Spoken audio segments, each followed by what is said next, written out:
오늘은 사도행전 2장 1절부터 13절까지 말씀입니다. 저와 성도님들이 한 절씩 교독을 하고요. 13절은 함께 읽겠습니다. 오순절 날이 이미 이르매 그들이 다 같이 한 곳에 모였더니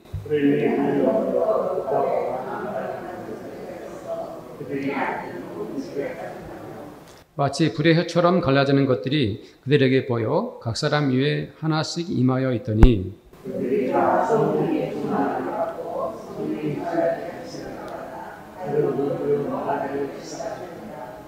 그때 경건한 유대인들이 천하 각국으로부터 와서 예루살렘에 머물러 있더니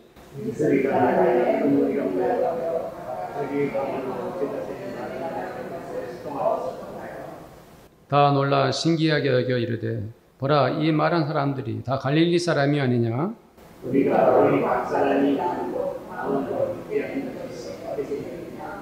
우리는 바데인과 메데인과 엘라민과 또 메소포타미아, 유대와 갑보도기와 본도와 아시아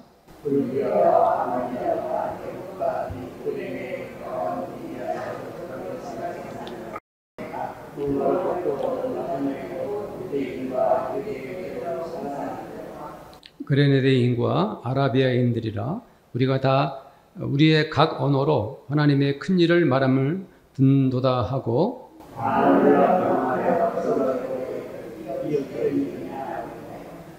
또 어떤 이들은 조롱하여 이르되 그들이 세술에 취하였다 하더라. 아멘. 12살 딸 등 일남 미녀를 둔 30대 어머니가 5년 전에 자기가 낳은 아이를 2번에 걸쳐서 살해한 후 냉장고에 보관했다가 이렇게 구속 수사를 받게 된 사건을 우리가 알고 있습니다. 너무 충격적이죠. 너무도 끔찍하고 무서운 일인데요. 아이들을 더 이상 키울 수가 경제적으로 어려워서 키울 수가 없어서 그렇게 했다는 이야기입니다. 제가 그 얘기를 들으면서 생각해 본 것은 이 부부가 예수님을 믿었던 사람이었다면 얼마나 좋았을까 생각을 해봤습니다. 왜냐하면 그들이 정말 예수님을 잘 믿었던 사람들이라면 경제적으로 어려운 상황 속에서도 두 아이를 잘 낳아서 잘 키웠을 것인데 하는 마음 때문에 그렇습니다. 성도님들, 우리가 예수님을 믿고 있는다는 것이 얼마나 감사하고 은혜로운 일입니까? 우리가 예수님을 믿고 이렇게 신앙생활을 한다는 것이 그 어떤 기적보다 더 크고 놀라운 기적을 우리가 경험하고 있는 것입니다. 오늘 말씀으로 돌아가겠습니다. 오순절에 성령이 임하셨습니다. 성령님께서 기도하던 그런 무리들 가운데, 사람들 가운데 내려오신 것입니다. 성령님이 오셨다는 몇 가지 현상이 나타났습니다. 첫 번째 현상은 소리로 나타났습니다. 소리, 급하고 강한 바람 같은 소리가 있었습니다. 왜 성령님께서 소리로 급하고 강한 바람 같은 소리로 나타나셨겠습니까? 그것은 바로 성령님께서 인격체라는 것을 보여주는 것입니다. 인격체는 살아있습니다. 또 살아있는 존재는 다 소리를 냅니다. 성령께서도 내가 너희들 가운데 나타났다 하고 보여주시기 위해서 그 증거로 강하고 힘센 바람 소리를 내시고 나타나신 것입니다. 그래서 거기 모인 사람들이 기도하다 말고 이것은 바로 예수님께서 약속하신 성령님이 우리 가운데 임하셨구나 하고 알 수가 있었던 것이죠. 두 번째 현상은 기도하는 성도들에게 불이 보였습니다. 우리가 여름에 큰 장작불을 태우면은 그 장작불이 타면서 위로 막 찌솟아 올라가죠. 그렇죠? 그때 끝이 혀처럼 이렇게 올라가지 않습니까? 그것을 그대로 묘사했습니다. 그런데 그 불의 끝이 혀처럼 막 올라가는 것처럼 그때 기도했던 성도들 머리 위에 한 사람 한 사람 빠짐없이 다 그것이 임하여 있었습니다. 이번에는 소리가 아니라 기도하던 모든 성도들에게 무엇으로 보여주셨습니까? 불로써 눈으로 보여주셨어요. 처음에는 듣게 하셨고 두 번째는 눈으로 보여주셨습니다. 이것은 무엇을 의미합니까? 거기 있던 사람들이 모두가 지금 주께서 약속하신 성령님이 우리 가운데 오셨구나 하는 것을 다 알게 된 것이죠. 이것은 하나님께서 성령님 보내실 때 의도적으로 바람소리와 불같은 모습으로 그들에게 나타나신 것입니다. 그래서 함께 기도했던 모든 사람들이 그 바람 같은 소리를 듣고 불같은 성령님을 눈으로 보고 다들 이제 성령님 오셨구나 하는 것을 알게 되었고 성령 체험을 한꺼번에 하게 된 것입니다. 그러나 정작 중요한 것은 그 다음에 일어났습니다. 4절 말씀을 한번 다 같이 읽어봅시다. 시작. 그들이 다 성령의 충만함을 받고 성령의 말하게 하심을 따라 다른 언어들로 말하기를 시작하느니라. 다 성령의 충만함을 받았어요. 예배가 없었어요. 거기서 기도했던 모든 사람들이 한꺼번에 일시에 다 성령 충만을 받았는데 그 사람들에게 나타난 현상이 어떤 일이 일어났습니까? 성령께서 말하게 하셨는데 원래 자기들이 쓰던 말이 아니라 다른 언어들로 말하기를 시작했다 그랬어요. 한 번도 써보지 않았던 다른 말들로 말을 하기 시작합니다. 여기서 다른 언어들이란 세계 각국의 말이라는 뜻입니다. 성도님들이 주목해야 될 것은 우리가 기도하다가 기도해서 성령의 은사로 성령의 열매로 방언을 하는 것과 여기서의 언어는 다른 겁니다. 꼭 알고 계셔야 됩니다. 초대교회 성도들이 다른 외국어로 말하기를 시작했다는 것이에요. 왜 성령께서 초대교회 성도들에게 각 나라의 말로 말하는 그런 은사를 주셨을까요? 우연한 일이 아니지 않습니까? 성도들도 한번 생각해 보십시오. 왜 성령께서 구태여 이 사람들에게 외국어로 말하게 하셨을까요? 오늘 말씀의 제목이 뭐죠? 성령의 언어입니다.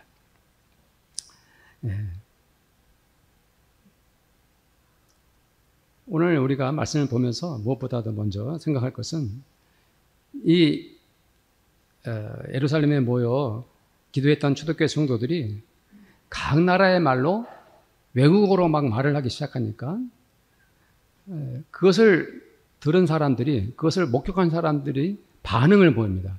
어떠한 반응을 보였죠? 그 반응을 잘 봐야 됩니다. 6절에 보면은 이 소리가 났다 그랬죠. 이 소리가 났다. 소리가 무엇인가? 여기서 소리가 성령 충만한 성도들이 세계 각국의 언어로 마구 말하는 것을 거기 있는 사람들이 들었다는 뜻이죠. 많은 사람에게 들렸다는 것은 무엇을 의미합니까? 성령 충만한 성도들이 최소한 120명이 넘었습니다. 근데 이분들이 성령 충만을 받고 외국어로 말하기 시작하는데 밖으로 나와서 많은 사람들이 보는 앞에서 많은 사람들이 알아들을 수 있도록 큰 소리로 유창하게 외국어를 구사했던 것입니다. 그래서 세계 곳곳에서 세계 각처에서 살던 그 흩어진 유대인들, 그 사람들을 디아스포라 유대인들이라고 하죠. 그 사람들이 오순절, 맥주절 77절이라고 말하는 이 오순절에 예루살렘에 순례하게 온 거예요. 외국에서 살던 사람들이 유대인들이 와가지고 목격을 한 겁니다. 정말 충격적인 것이죠. 누가 사도는 이 사도행전의 저자가 누가입니다. 누가 사도가 사도행전을 썼는데 어떻게 표현했습니까? 세 가지를 표현했죠. 오늘 말씀해 보니까 소동했다, 놀랐다, 신기하게 여겼다 이렇게 말하고 있어요. 소동했다는 것은 무엇을 말합니까? 세계 각곳에서 살던 유대인들이 본토복이 예루살렘 유대인들이 막 자기 나라 살던 나라의 말로 막 말을 하니까 너무 놀라가지고 떠들고 법석을 떨었다는 것입니다. 이게 도대체 뭔 일이냐? 막 수군거리고 떠들고 야단 법석이 난 거예요. 많은 사람들이 그것을 듣고 본 거예요. 그러니까 그들이 뭐 했습니까? 놀랐죠. 또 신기하게 여긴 것입니다. 네.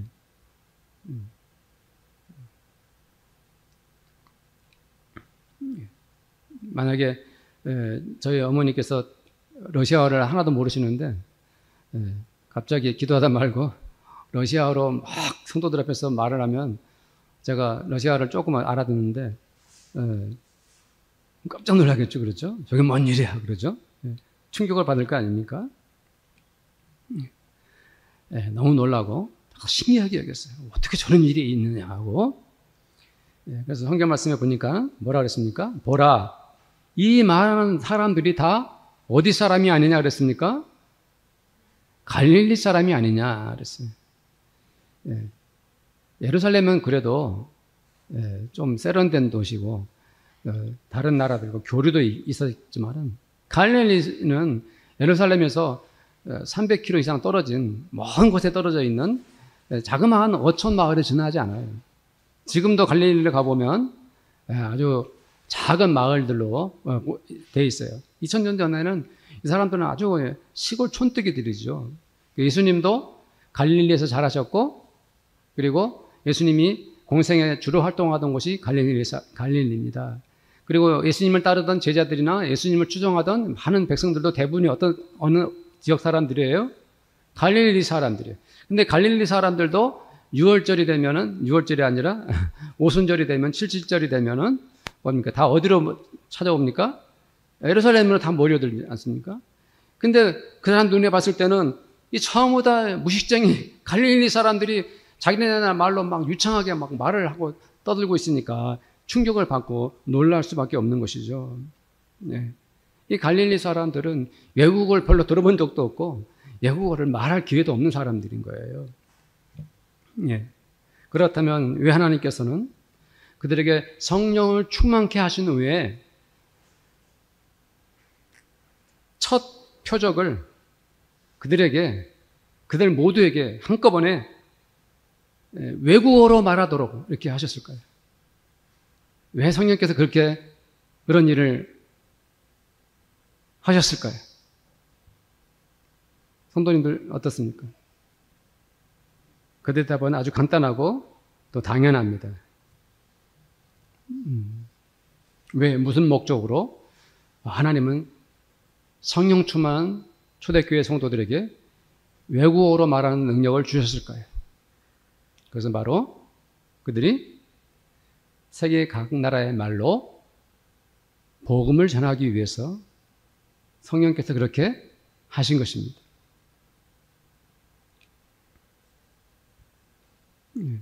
그것은 먼저 바로 가까이에 예루살렘에 모여든 세계 곳곳에서 각 나라의 말로 말하는 유대인들에게 그 초대교회 성도들이 무엇을 할 수 있습니까? 이제 그들에게 복음을 전할 수가 있죠. 근데 이런 현상을 보면서 성도님들 주님께서 하신 무슨 말씀이 생각이 납니까? 오직 성령이 너에게 임하시면 너희가 권능을 받고 처음에 어디서부터? 예루살렘에서부터. 그리고 온 유대, 이스라엘 전체를 유대라고 하는 거예요. 그리고 사마리아와 땅끝까지 이르러 무엇이 되리라 그랬습니까? 증인이 되리라, 증인이. 증인이 뭐예요? 예수 증거하는 것 아닙니까? 이 말씀이 생각나죠. 예. 그러니까 그들은 디아스포라 유대인들, 오순절에 찾아온 그 많은 사람들 앞에서 먼저 그들이 각자가 예수 복음을 전할 수 있게 된 것입니다. 그리고 뭡니까? 땅끝까지 나가서 복음을 전하기 위한 하나님의 은혜인 것입니다. 요즘에 우리가 생명의 삶 큐티를 사도행전 보고 있죠? 네, 사도행전 보고 있습니다. 아직 큐티를 안 하고 계신 분이 계시다면 생명의 삶 책을 사서 매일 읽고 큐티하면 너무 좋아요. 저는 요즘에 사도행전 말씀을 묵상하면서 생각해 봤어요. 하나님께서 왜 초대교회 성도들에게 그렇게 성령 충만케 하셨을까? 대답이 나왔죠. 그렇습니다. 오직 성령의 너희에게 임하신 너희가 권능을 받고 예루살렘과 온 유대와 사마리아와 땅끝까지 이르러 내 증인이 되리라 하는 하나님의 뜻과 예수 그리스도의 의도가 여기에 있는 거예요.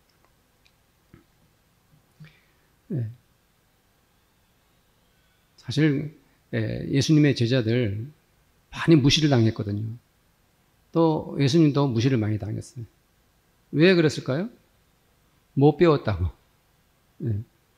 어떤 사람들은 예수님이 글도 모르는 사람일 거라고 생각을 했어요.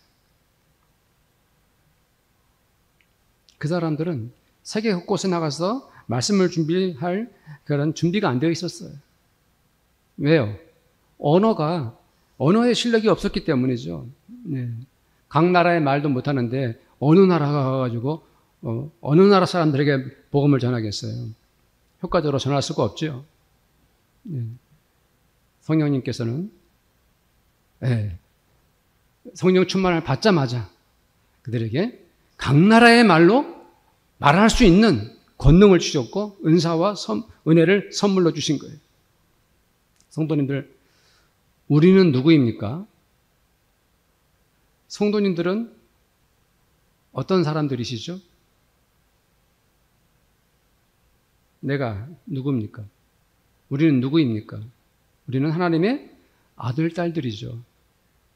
우리가 누굽니까? 예수 그리스도의 제자들이죠. 우리의 인격 속에 우리는 어느 분이 계십니까? 성령님이 계십니다. 우리는 하나님의 아들, 딸들입니다. 그래서 바울은 우리들에게 우리가 하나님의 아들, 딸들인데 우리 인격에 대해서 말하기를 너희 안에 무엇이 있다 그랬습니까? 성전이 있다. 너희가 바로 무엇이다? 성전이다 말씀해 주셨어요. 이 성전이 예배당이 누가 계신 곳입니까? 성령님 계시고 하나님 아버지 계시고 우리 주 예수님 계신 곳입니다. 하나님의 성전 우리 속에 성령께서 계십니다. 우리는 세상의 영을 받지 않고 하나님의 영을 받은 사람들입니다. 우리 고린도전서 2장 12절 말씀을 큰 소리로 함께 읽읍시다. 시작. 우리가 세상의 영을 받지 아니하고 오직 하나님으로부터 온 영을 받았으니 이는 우리로 하여금 하나님께서 우리에게 은혜로 주신 것들을 알게 하려 하심이라. 우리는 세상의 영을 받지 아니하고 하나님부터 온 영, 성령을 받았어요. 고린도전서 3장 16절 말씀도 우리 함께 큰 소리로 읽어봅니다. 너희는 너희가 하나님의 성전인 것과 하나님의 성령이 너희 안에 계시는 것을 알지 못하느냐. 아멘. 정말 놀라운 말씀이죠. 충격적인 말씀인 것입니다. 우리가 하나님의 성전이에요. 그리고 하나님의 성령이 우리 안에 계셔요. 성도님들, 우리는 하나님의 영, 성령을 받은 사람들입니다. 우리 인격 자체가 성령이 함께 계시는 존재예요. 심지어 우리는 하나님의 성전인 것입니다. 저는 저 자신에게 그리고 우리 성도님들에게 질문을 합니다. 우리가 성령의 사람들이라면 왜 하나님께서 우리에게 성령을 주셨을까요? 이젠 답을 할 수가 있죠. 왜 성령을 성도님들에게 하나님께서 선물로 주셨습니까? 그것은 바로 우리는 예수의 증인이 되라고 성령을 받은 것입니다. 우리는 예수를 전하는 자가 되려고 성령의 사람이 된 것입니다. 우리는 성령의 사람들입니다. 우리는 성령으로 거듭난 하나님의 아들, 딸들입니다. 우리는 이미 성령으로 살아가는 예수 그리스도의 제자들입니다. 그렇다면 우리는 예수를 전해야 합니다. 초대교회 성도들이 성령의 언어로, 성령의 말로 예수 복음을 전한 것처럼 이 시대를 살아가는 우리들도 마땅히 이 땅을 살아가는 모든 그리스도인들은 성령의 언어로 예수 그리스도를 전해야 하는 것입니다. 바울이 고린도전서 9장 16절에 이렇게 말했습니다. 한번 읽어봅시다. 시작. 내가 복음을 전할지라도 자랑할 것이 없음은 내가 부득불할 일입니다. 만일 복음을 전하지 아니하면 내게 화가 있을 것이로다. 바울은 왜 이런 말을 했을까요? 아주 개인적인 고백입니다. 네. 자기 스스로 말하는 거예요. 내가 이러니 너희들도 따라오라 이런 말씀이 아니에요. 바울은 자기 간증을 하고 있는 거예요. 그가 뭐라고 말합니까? 내가 복음을 전하는 거 특별히 자랑스러운 것이 아니다. 네. 왜냐하면 그것은 당연히 해야 할 일이기 때문이다. 네. 요즘에 우리 보현이가 공부하느라고 고생을 많이 하고 있어요. 평생 안 다니던 학원을 다니고 있거든요.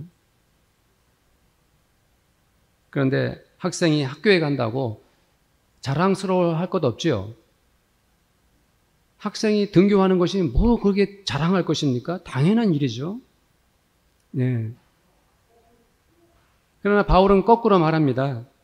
내가 복음을 전하지 않으면 내게 화가 있을 것이다. 이 말의 의미가 무엇입니까?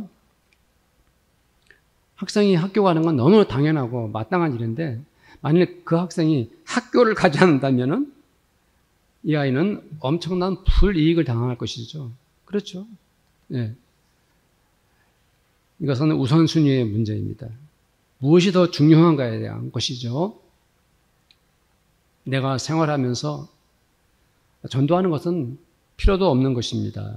나와는 상관도 없습니다. 그러면 그 성도는 전도를 할 필요가 없는 것이죠. 전도를 해서는 안 되는 것이죠. 필요도 없고 상관도 없는데요. 그러나 바울은 내가 복음을 전하는 것은 내 삶에 있어서 가장 중요한 것이다 라고 말하고 있는 거예요. 내가 복음을 전하는 것은 내 인생에서 절대로 빼놓을 수 없는 것이다 라고 말하고 있는 거예요. 바울은 내가 이 복음을 전하지 않으면 자기에게 화가 미칠 것이다 라고 말하면서 그는 신앙 양심 고백을 하고 있는 거예요. 네. 성도님들, 우리는 복음을 전하는 문제에 대해서 다시 한번 생각해야 합니다. 과연 나는 복음을 전하는 사람인가? 혹은 나는 복음을 전하지 않아도 되는 사람인가? 어떻습니까? 주님께서 우리 성도님들 한 명 한 명에게 질문을 하십니다. 너는 예수를 전할 것이냐? 전하지 않을 것이냐? 주님 우리에게 질문하십니다. 너는 예수를 전해야만 하는 것이냐 아니면 전하지 않아도 괜찮은 것이냐? 질문하십니다. 성도님들 스스로 대답해 보십시오. 물론 다 이렇게 대답하실 것입니다. 당연히 전도해야 마땅합니다. 전도해야 하지요. 그러나 제가 그렇게 잘하지 못하고 있네요.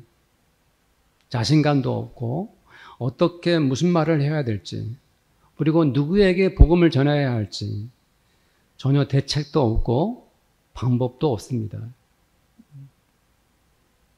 네. 아마도 성도님들 대부분 이렇게 대답하실 것입니다. 네. 그게 현실이죠. 마땅히 해야 되지만 방법이 없어요. 성도님들, 위대한 지도자 모세도 그랬습니다. 하나님은 모세를 불러서 이스라엘 백성들을 이끌고 애굽에서 나가라라고 명령을 받았어요. 그러나 모세는 도대체 어떻게 해야 할지, 백성들 앞에서 무슨 말을 해야 될지 전혀 몰랐어요. 특별히 그런 말 재주가 없어서 하나님께 나는 지도자의 자격이 없습니다. 모세는 몇 번이고 하나님의 명령을 거역했습니다. 그 과정을 출애굽기 4장에 자세히 다루고 있는데요. 특별히 이 말씀을 보십시오. 10절에서 12절 말씀 우리 다 함께 또 큰 소리로 읽어봅시다. 시작. 모세가 여호와께 아뢰되 오 주여 나는 본래 말을 잘하지 못하는 자니이다. 주께서 주의 종에게 명령하신 후에도 역시 그러하니 나는 입이 뻣뻣하고 혀가 둔한 자니이다. 여호와께서 그에게 이르시되 누가 사람의 입을 지었느냐? 누가 말 못하는 자나 못 듣는 자나 눈 밝은 자나 맹인이 되게 하였느냐? 나 여호와가 아니냐? 이제 가라. 내가 네 입과 함께 있어서 할 말을 가르치리라. 그렇습니다. 모세 같은 사람도 입이 뻣뻣하고 혀가 둔하다고 저 못합니다라고 하나님의 명령에 불순종했어요. 어떻게 감히 한 인간 모세가 하나님의 이런 준엄한 명령 앞에 거절을 했을까요? 그럴 수밖에 없었어요. 왜요? 그는 40년간 광야에서 살면서 양이나 치던 목동이에 지나지 않았어요.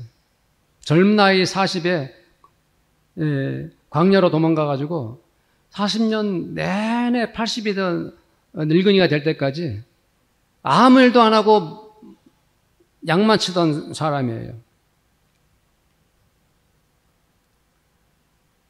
어떻게 그 무서운 바로왕을 물리치고 그리고 그 수많은 이스라엘 백성들을 이끌고 하나님 명령하신 대로 그들을 끌고 가겠습니까?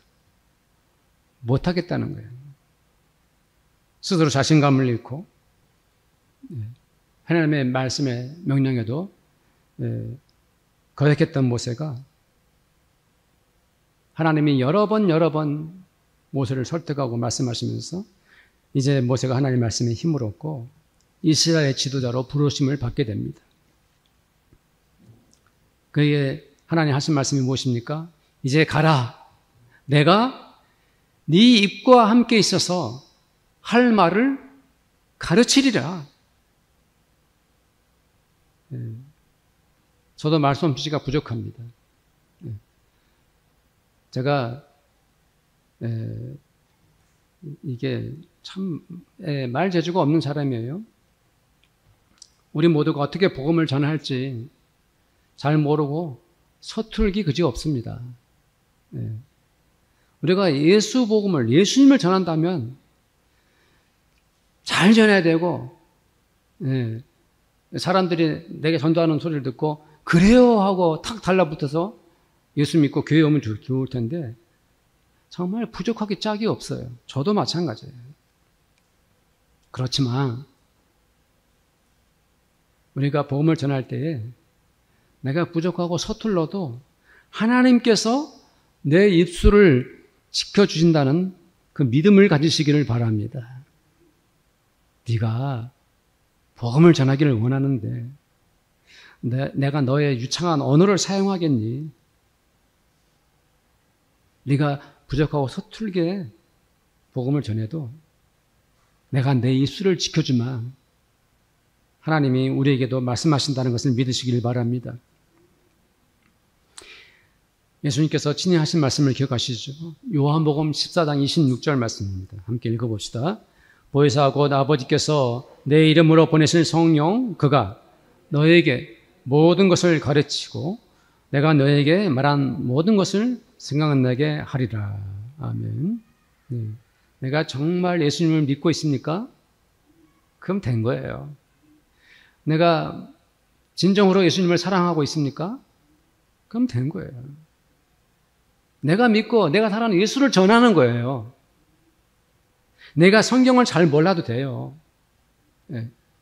기동량으로 들었던 목사가 전했던 말씀 생각나도 되고, 그때 내가 누군가에 전도할 때 생각나는 대로 내가 전해도 그것을 생각나게 하시는 분이 누구십니까? 성령 하나님이세요. 성령님이세요. 예.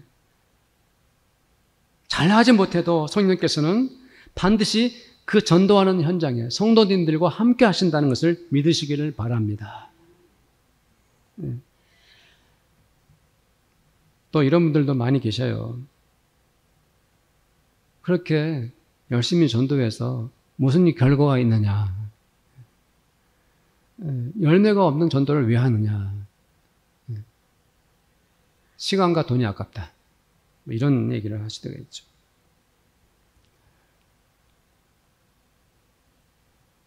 성도님들, 전도는 씨를 뿌리는 것과 마찬가지예요. 시간이 필요하고 열매를 맺게 하시는 분은 하나님이십니다. 내가 애쓰고 수고하고 내가 최선을 다해서 복음 전하면, 전도하면 하나님께서 열매를 맺게 해주셔요. 심지어 속이 상하게도 내가 열심히 전도했던 그 사람이 다른 교회 다니고 있으면 배가 아파요. 이게 성도들의 마음이죠. 잠시 배가 아프지만 나중에 무슨 생각을 하게 됩니까? 아, 하나님께서 내 전도의 열매를 다른 교회에서 맺게 하셨구나 하는 마음을 갖게 되죠. 열매의 결과는 하나님께 맡기시고 우리는 전도하면 되는 것입니다. 사랑하는 성도님들, 지금은 우리가 성령의 언어로 전도할 때입니다. 우리 교회, 빛과 소금의 교회, 지금 우리 교회도 전도가 시급합니다. 우리 한국교회의 모든 교회와 성도들이 전도해야 됩니다. 이런 시대적 상황에 우리가 직면해 있습니다.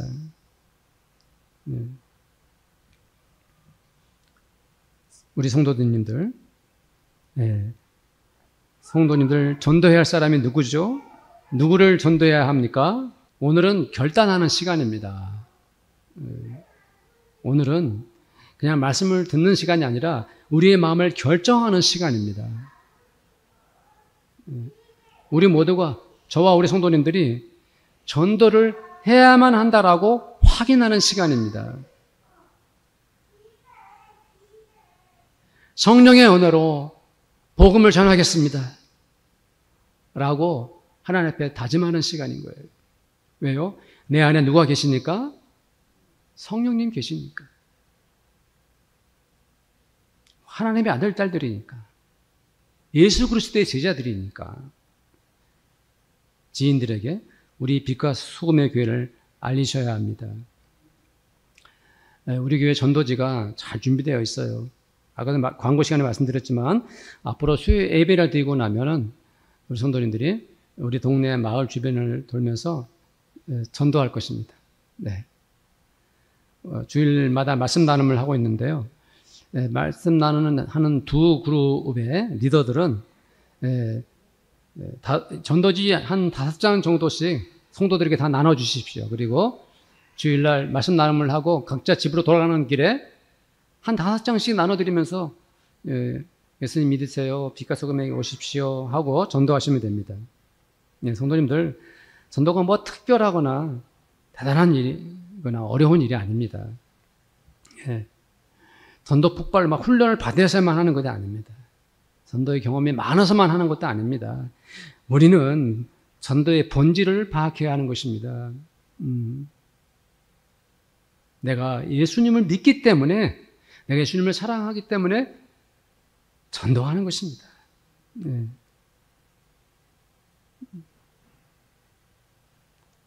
성도님들, 솔직히 말해보세요.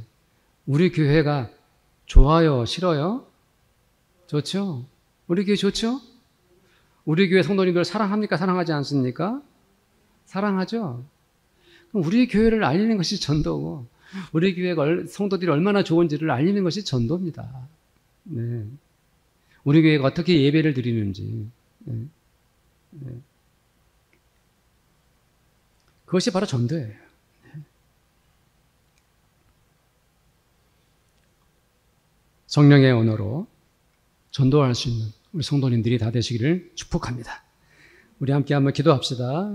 우리 모두가 성령의 언어로 전도하게 하소서. 우리가 하여 한번 기도하겠습니다. 하나님 아버지 감사합니다. 주님, 왜 초대교회에 성령의 은혜를 성도들에게 부어주셨고 성령의 충만을 허락하셨는지 우리는 알게 되었습니다. 그들은 성령의 첫 열매로 각 나라의 언어로 외국어로 말할 수 있는 놀라운 능력과 은혜를 경험했습니다. 그들이 한 일은 아버지 각 나라의 말로 아버지 예수 복음을 전하고 예수 전하는 것이었습니다. 우리들도 예수 전하기를 원합니다. 우리는 성령의 사람들입니다. 하나님의 아들, 딸들입니다. 예수의 제자들입니다. 오 주여, 우리 성도들이 아버지 하나님 성령의 은혜 가운데서 성령의 언어로 복음 전하고 예수 증거하기를 원합니다. 오 주님, 참으로 이 복음 전하는 일이 나의 기쁨이 되게 하시고 예수 전하는 일이 아버지 나의 즐거움이 되게 하여 주시옵소서. 누군가가 내 전도를 통해서 예수 믿게 되는 것, 그러한 꿈과 비전을 품게 하시고 우리 주변에 있는 그 많은 이들에게 오 주여 전도할 수 있는 은혜를 마음껏 부어 주시옵소서. 우리 주 예수님의 이름으로 기도드립니다. 아멘.